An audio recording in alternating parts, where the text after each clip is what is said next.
meeting of the McCandless Council for November 27, 2017. We will all rise for the invocation by Councilman Washcox. And those who want to remain seated may remain seated.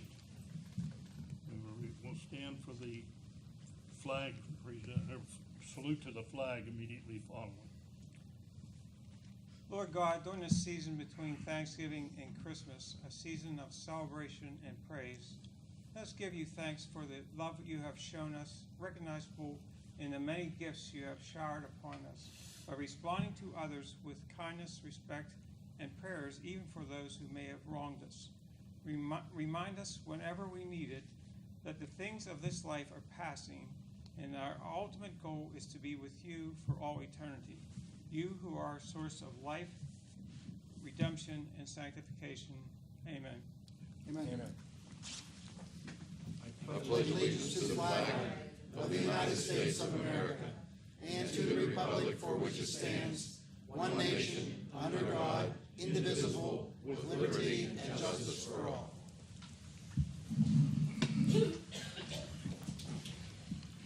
Announcements. One announcement in particular is that our leaf service will continue, which is the vacuum service and leaf bags on those streets so designated, will continue through the Friday, December 8th. Still some leaves to come down, and still the trucks are out. We're in full force at it. These aren't cooperating, they're not Well, coming down. they're cooperating kind of in several large clumps. We're on the third clump, as I could see. Okay. The other item, letter A, is the swearing in of Joy, the first canine officer for the McCandless Police Department. We have Sergeant Brian Madden and Joy. Raise your right paw. I don't know.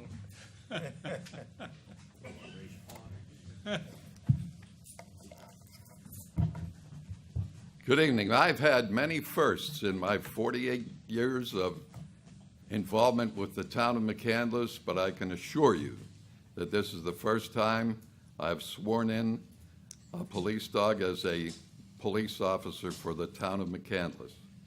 So this is one first I will never forget. So, since Joy does not speak English, the job of repeating the oath will be undertaken by his master and handler, Sergeant Madden. We will proceed.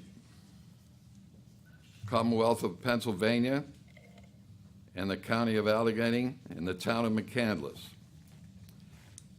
Do you, Joy, the first canine officer for the town of McCandless, solemnly swear that you will support, obey, and defend the Constitution of the United States and the Constitution of the Commonwealth, and that you will discharge the duties of police officer for the town of McCandless with fidelity? You answer, I do. I do.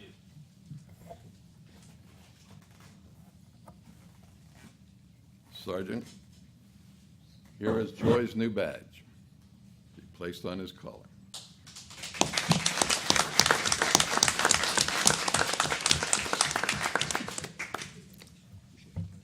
And in honor of his heritage, Oh, yes. I have learned to state, as I have all the other officers I've sworn in, saying welcome aboard. I now know how to say it in German, which is Willkommen von Oberstadt. So welcome aboard, Joy.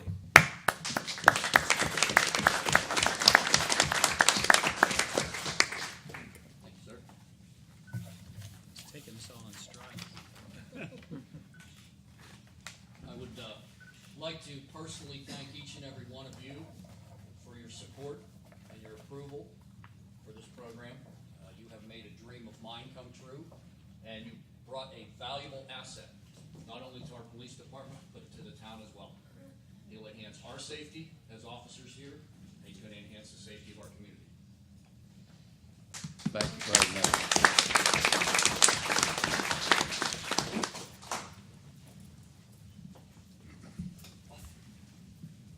Moving on, we'll have a public hearing on an ordinance tentatively identified as ordinance number 1471.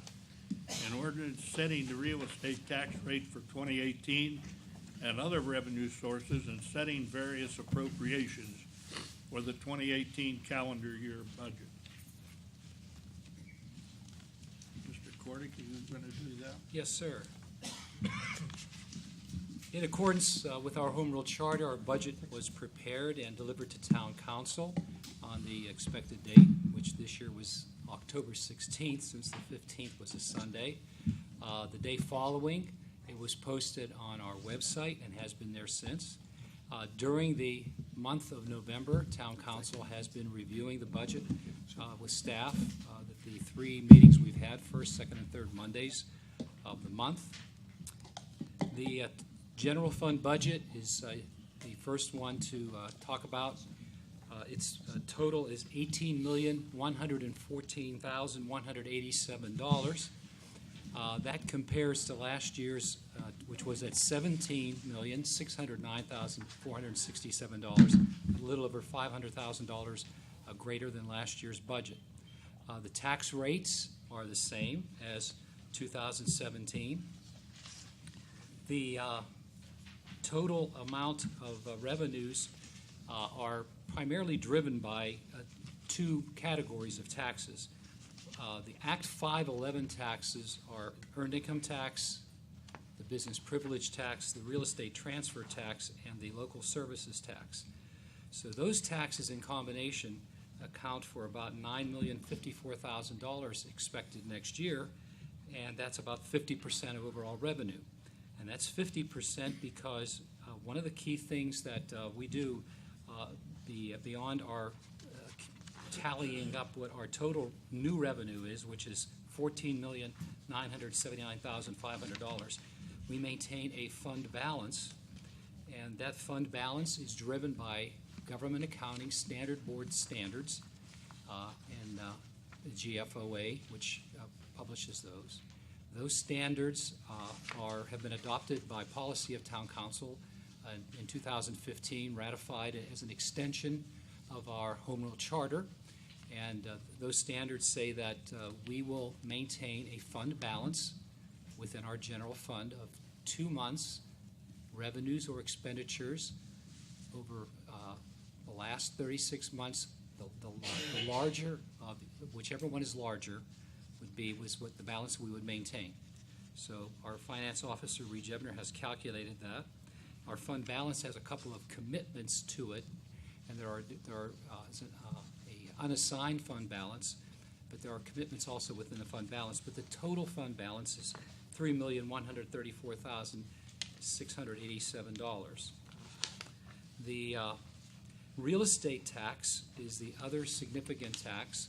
Our dependence on it has been lesser over the years as the Act 511 taxes have grown. As Mr. Hoffman has told me over the years, those taxes are elastic, and they are driven by how our development and how our economy is doing locally and generally. But the real estate tax accounts for about 21.3% of revenue next year, and the total we're anticipating in a conservative fashion is about $3,192,000. There are a number of other miscellaneous revenues, most of them a lot smaller than the ones I just enunciated, and they're contained in the budget ordinance that I'm reading from right now and using as a guide that's on our website. The appropriations, there are several significant categories: general government, public safety, public works, and culture and recreation. We do follow the state chart of accounts that assigns numbers to certain categories. We follow a program budget. So each of these general categories that I just mentioned contains a number of programs, which are methods of delivering service. We don't use a department budget and say, here's how much money we're going to spend for the police department or public works, we talk about programs that are within each of these functional areas, and so the programs describe the service, the departments provide the service unless a contractor does it for us. The general government budget is $1,805,300 next year. That's down a little bit, about 10% from this year. Public safety, which includes police, fire prevention, our contribution to our very terrific volunteer fire service, our zoning and building inspection and code enforcement areas are all lumped together under public safety. They have a fairly significant amount of our budget at $7,299,000. That's up a bit from last year, about 6%. The primary increase has been in our police department, and that's so we could get full staff, and we are at full staff, and we've had one recent retirement and about to go completing that mission of filling that slot, unless something happens to the contrary, but that's the plan. And there's some other new electronic equipment and some replacement electronic equipment for the police department as well. Public Works is almost even with last year, about $10,000 difference. It's a $10,000 increase over last year's budget. And Culture and Recreation, which is the library and our recreational facilities that we have and our summer recreation program combined to $1,042,700. Those are the significant items within the general fund. We do anticipate having the fund balance at the end of next year that we're supposed to have. It'll be a little bit larger than this year's fund balance, thankfully. And part of our policy is that when we keep in the general fund the amount of money that is necessary to have that fund balance, and I'd like to make the comment that the specific reason, not just a government accounting standard board's requirement, is to have money on hand during low cash flow periods, especially at the beginning of the year. Our taxes start coming in. We get a bit in January, end of year for the fourth quarter of the previous year. But our taxes really don't start arriving until April. The earned income tax, we all know about the tax deadline that we have there. Business privilege follows in May. And to work in concert with our school district, we receive our property tax starting in July. So our weakest period in terms of money on hand is for those first couple of months, and that's why it's handy for us to have that money to make ends meet while taxes are coming in. There's not a term necessarily for local government called line of credit, but if we were a business, that's what we would have as a line of credit if we were low in cash and we needed to go to a bank. The term for local government is a tax and revenue anticipation note, and we have not had to have one of those for, I think it was 1985 was the last time.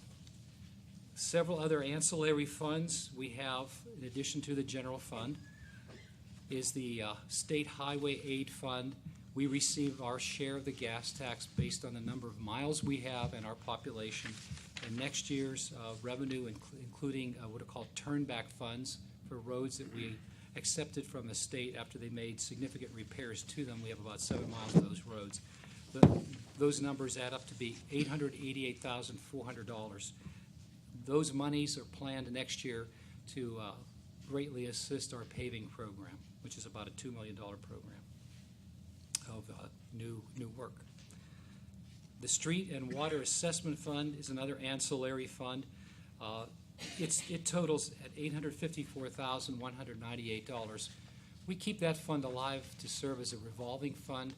If a neighborhood were to request a water district, which has been its primary use over the years, when folks wanted to get off well water and get on public water, we've had a number of water districts created where we front the money and are paid back, so this fund stays alive for others to use it. And so that money's available for that. It's also available for partnership projects. We still haven't been sent a final bill from PennDOT for the Wexford Flats project. I don't think I want to ask our town attorney if there's a statute of limitations on that, but I think it's at some point we're going to have to, not against the state, he says. So we're going to have to pay a bill ultimately out of that fund that we targeted to spend for that partnership to front the cost of sidewalks through the Wexford Flats. Since I've mentioned that project, it was done about 5 years ago, and the sidewalks were put in they were deferred for the development that was up there, so that it always seemed like the Wexford Flats widening and improvement project was imminent. And well, it finally became imminent in 2012 after McCandless did a seminal traffic study in 1980 to spark PennDOT's interest in making the flats safer and a better roadway. So it finally got done. So we have that money available for the 20% share that property owners, there are about 120 property owners along that stretch that would share in the cost of the local share of the cost of that work. We have a capital projects and improvements fund. That fund benefits from receiving the state highway aid money. It also benefits from transfers from the general fund, and primarily to do our large-scale work. Projects over $5,000 are charged there that have lasting improvements that Mr. Ebner, our finance officer, can attribute to being a permanent asset. So I've already mentioned that our new paving is budgeted at $2 million. We have a carryover for half a Sloop Road while we were waiting for the county.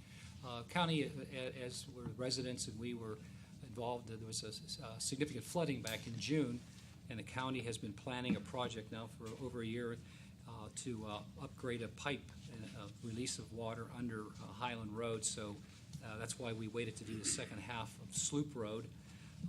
We have other drainage work that we intend on doing. It's about $750,000 of various types of drainage work. About $300,000 worth of that is flood-related from last year. A large culvert repair off of Peebles Road in a plan called Town Square North. There's a new initiative, and it's a mandate that we file a pollutant reduction plan.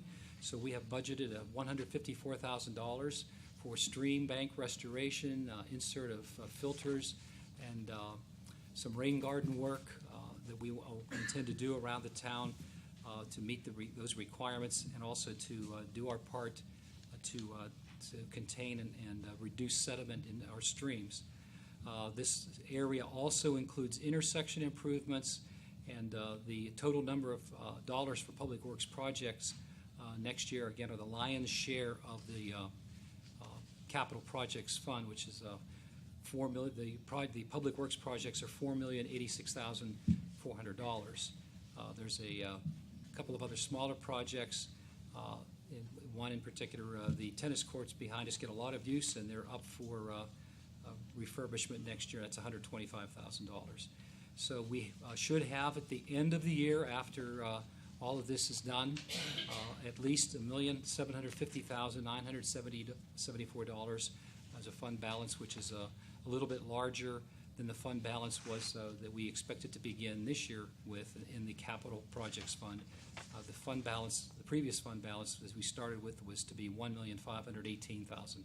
So we're a little bit better than $200,000 there. So there's a bit of growth there. And again, that's the transfer that we're able to make from the general fund to support these programs. We have one last fund I should comment on, and that is our Transportation District Fund. We utilized that. There was a state law passed in 1985, amended in 86.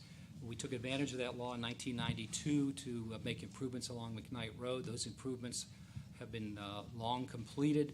The fund is still alive primarily to receive assessment revenue from those who are still paying on assessments. Some have paid theirs off, some are still paying on a payment plan. That money goes into the Transportation District Fund. The bonds are now paid off, so the bond issue was worded so that when money is received into the Transportation District Fund, those assessments are transferred over to the Capital Projects Fund, because that money can only be used for capital projects. Mr. Chairman, that's my report. Okay, Mr. Porter. Anyone on council have any questions? Anyone in the audience have any questions? Hearing none, we'll call for close the public hearing. If I may, one last point. I'd like to point out that council will do a final review on all that has been put in the budget. During this month of review, council has made some adjustments, and so we will make a final review. Reed Jebner aptly anointed this as the scorecard. So we'll review this. We will review our scorecard at the December the 11th meeting. And then after that, the council is scheduled to ratify on December the 18th at our final business meeting of the year. Thank you, Mr. Chair. Do I have a motion to close the public hearing? So moved. Is there a second? Second. Motion has been made and second. Any discussion? All those in favor of closing the public hearing indicate by saying aye. Aye. Opposed? Motion carried.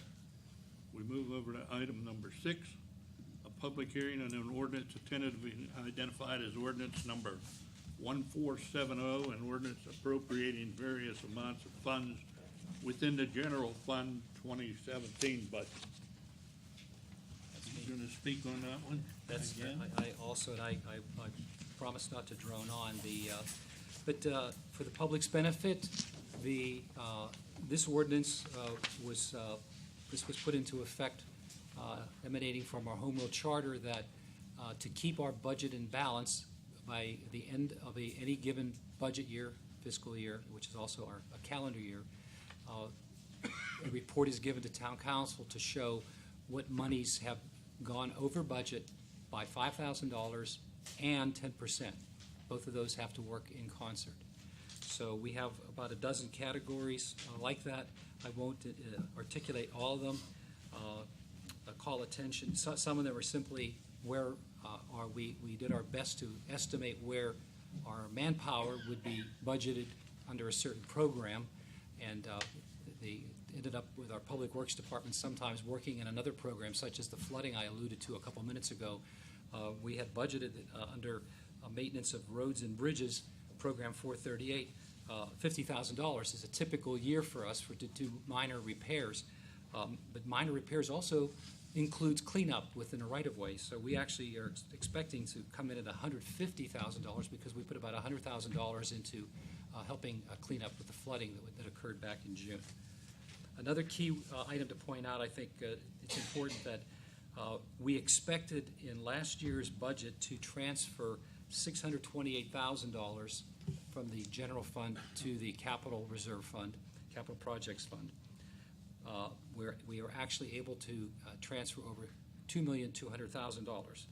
So that is a significant increase in how much we were able to insert into this year's capital projects fund, and that was due to two things. Very simply, we had greater revenue received and our expenditures were less. Revenue to the extent of about $450,000 and about $1,050,000 less expenditures to make that happen for the beginning of 2017. Other than that, most of these are pretty obvious, and unless anybody has any questions, I won't keep going on. Anybody have any questions? I ask for a motion to close the public hearing. So moved. Second. Motion has been made and seconded. All those in favor indicate by saying aye. Aye. Opposed? Motion carried. Public hearing is closed. Mr. President, move to approve the minutes of council's regular business meeting of September 25th, 2017, reconvened business meeting of October 9, 2017, regular business meeting of October 23, 2017, reconvened business meeting of October 30, 2017, and the reconvened business meeting of November 13, 2017, as submitted to each member of council. Is there a second to that? Second. Any questions or discussion? If not, we'll call for a question on the motion. All those in favor indicate by saying aye. Aye. Opposed? Motion carried. Moving on. Mr. Chair, Item 8, Finance and Personnel Committee. Mr. Chairman, I move to ratify check listing number 11 dated October 13th, 2017 through November 15th, 2017, totaling $845,439.83 as submitted to each member of council and is posted on the bulletin board and town website. Second. Any questions? Anybody on council? None. Call for a vote on that motion. All those in favor indicate by saying aye. Aye. Opposed? Motion carried. Zoning Committee. Mr. President, I move to approve a land development application of Vincentian Collaborative Systems called Terrace Place at Vincentian, located at 9399 Babcock Boulevard, a 91-unit independent senior living facility as per project number 161440, sheets 1-25, prepared by Ewing, Cole, and Morse Associates, dated November 8th, 2017, with the latest revision being November 16th, 2017, with the understanding that the number of parking spaces may be modified by January 22nd, 2018, as allowed by Section 1313.06, Parent E, Parent of the Town of McCandless Zoning Code, with the approval of McCandless Town Council. Is there a second to that Second. motion? Second. Any discussion? I thought you had a second. Are we going to do, does this include the sidewalks? at this time? Sidewalks are Sidewalks. included, Yeah. just like batteries, sidewalks are included. They're not waived, so therefore they're included. I'll just reinforce that comment by Councilman Mertz that's exactly correct. There's been no change. There was discussion about agreeing to some suspension of sidewalks for some period of time, and we've rejected that. We feel that it's important to have sidewalks, and there will be sidewalks as per the ordinance. And the only other thing that's a little bit unusual is that the language that I've read, that the number of parking spaces may be modified by January 22nd, 2018, as allowed by Section 1313.06E of the Town McCandless Zoning Code. What that's about is the calculated number of parking spaces that are required, as the gentlemen from Vincentian are aware that are here, and we have some people from Vincentian, was going to be 137, and we've reached, I guess, what can be fairly called a compromise to not change that ultimate number, but to as the ground, I think it's the northerly direction, to leave a space of earth, green, that is not paved, but holding that space available if and when there is a need for additional parking spaces, that land could be used for that purpose.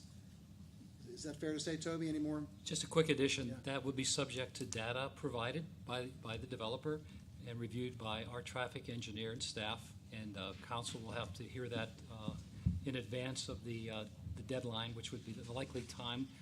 Deadline would be the second Monday in January, so that could go as late as the third Monday. Would be better to do at the zoning committee meeting.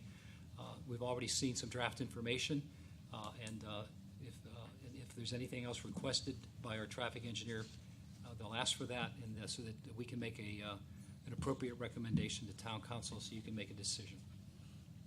I would add, too, I think that the developer of this property has provided to contain water runoff in a very reasonable way, consistent with our ordinances, and we've given it a good look. I think it's okay at this point. Significant. Yeah. Significant runoff calculations, and a very good plan. I've nothing further to add to this, Mr. Chairman. Thank you. Somebody second that already? I did. Moved and seconded. Mr. Mertz did. Any other questions? All those in favor of the motion indicate by saying aye. Aye. Opposed? Motion carried. The second item on the zoning agenda, zoning committee agenda, is item number 2, move to approve a subdivision parent lot line revision parent application for the Philip F. Muck lot line revision plan by adding approximately 20 feet to the side yard of 9731 Harmony Road and removing approximately 20 feet from the rear yard of 785 Woodland Road as per drawing number LLRP-1, page 1 of 1, prepared by Gibson Thomas Engineering Company, dated August 2017, with the latest revision being November 11th, 2017. Is there a second to that motion? Second. Been moved and seconded. Any questions? Mr. Chairman, this is a situation where they had, the two plots involved here had common ownership, and the owner of the lot that is gaining the 20 feet ground along what is effectively the side, the gentleman was motivated by his wish to retain trees along that path, and he was concerned that if he lost possession and legal control over the piece that he apparently intends to retain, that the trees might be cut down, or something else contrary to what he wants to see happens. So otherwise, it's a pretty straightforward proposal. Okay, any other questions? Question on the motion, all those in favor indicate by saying aye. Aye. Opposed, motion carried. Item number 3. Mr. Chairman, item number 3 is move to adopt resolution number 20 of the 2017 series, a resolution approving the McCandless Township Sanitary Authority, Perrin MTSA, Perrin, Act 537 Sewage Facility Plan Special Study for the Pine Creek Wastewater Treatment Upgrade to be submitted to the Pennsylvania Department of Environmental Protection. Officials of MTSA have Nobody I'm seconded. sorry, I got ahead of myself there. Who seconds that? Second. Now you can tell. Okay, we had the official, actually it was Dennis Blakely, had presented himself to us and explained in detail what this means. It's those of us that are familiar with the MTSA's facilities know where this is. It's the large facility, Pine Creek facility, that's on Wildwood Road, and it will be. I don't know, Bruce, did you want to add anything to that? You've done pretty good with that. I don't really have anything to add. There'll be a number of upgrades, Yeah. modern equipment, heading toward an ultraviolet treating system, and with no expansion of the building. And so this is the first step. They have to get this study okayed by the town council so the DEP can review it. I have nothing further to comment on this one then, Mr. Chairman. All right, question on the motion, all those in favor indicate by saying aye. Aye. Opposed, motion carried. On to item 4.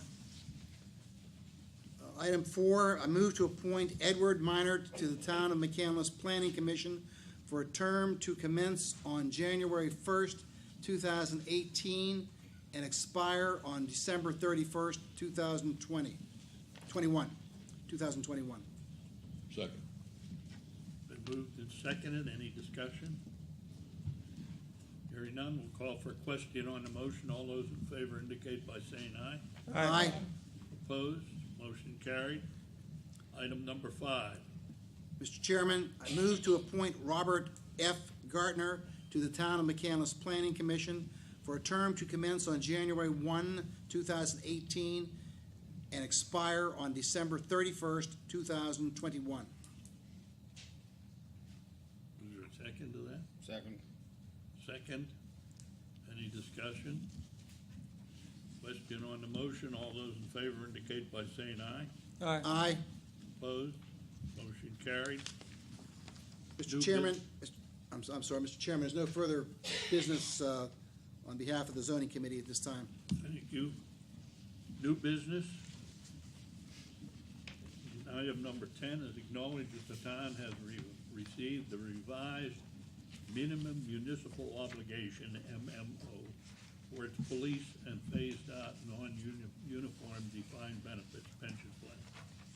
Brief comment, each year we are required to submit this minimum municipal obligation for the upcoming pension year, which is, again, a fiscal and calendar year. We submitted that information to town council, Since then, the actuarial evaluation, which is done biannually, was completed and showed that we can reduce our obligation next year to the police plan about $45,000 and a slight increase to this non-uniform phasing out plan that was in existence for administrative employees. That'll increase by $1,000. Okay, we don't need any motion on that. That's just an acknowledgement required by the state. Public, any public comment now? Anybody have anything that they want to address the council? Seeing and hearing none, we now will conduct interviews for candidates for a position on the Northland Library Authority Board. We'll do that in the other room